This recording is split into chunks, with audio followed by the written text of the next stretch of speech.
The moral argument asks one question: where does objective morality come from? If torturing children is truly wrong, that wrongness must be anchored somewhere outside human opinion. William Lane Craig states the argument simply: if God does not exist, objective moral values do not exist. Objective moral values do exist. Therefore, God exists. Craig grounds moral values in God's nature. God's character is the standard of goodness. Moral duties then flow from God's commands, which reflect that perfect character. Without God, Craig argues, morality is just social convention.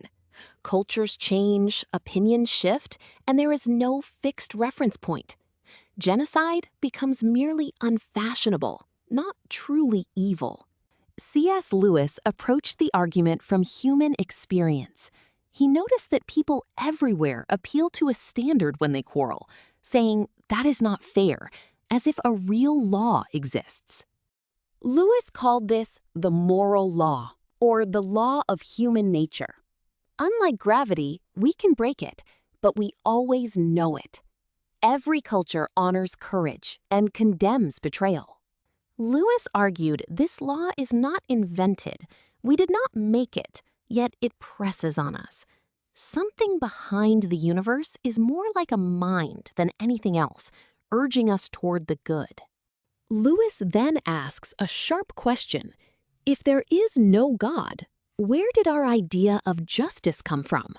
A crooked line only looks crooked because we know what straight is. Eric Wielenberg offers a third path. He accepts that objective moral values exist, but denies that God is required. He calls his view godless normative realism. Wielenberg says moral truths are brute facts. Just as math truths need no maker, moral truths need no maker. Pain is bad, full stop, the way 2 + 2 = 4. He compares moral facts to numbers and logic. Nobody made the number 7. Nobody made the law of non-contradiction. These abstract truths simply exist, and so do moral truths. Wielenberg also explains moral knowledge. Evolution gave us minds that track moral facts, the same way evolution gave us minds that track math facts. No God is needed in the chain. Craig pushes back on Wielenberg. Brute moral facts seem strange without a person behind them. Moral duties feel like commands, and commands need a commander. Wielenberg replies that this is just intuition, not proof. Many true things feel strange.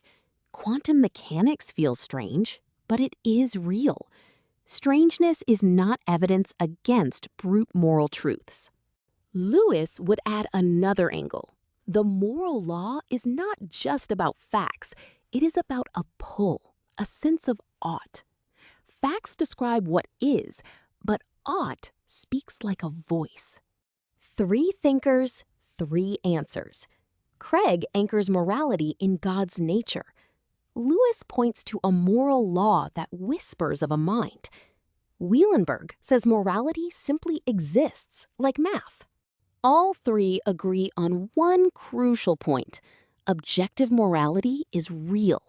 Cruelty is genuinely wrong. Kindness is genuinely right. They only disagree on the source of that truth.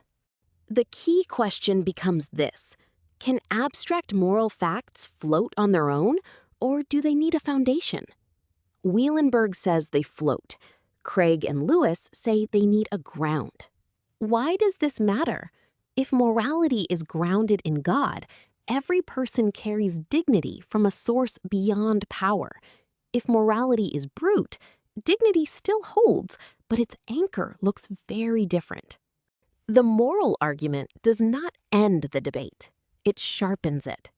Craig, Lewis, and Wielenberg all insist that right and wrong are real, and they invite us to ask, where does that reality come from?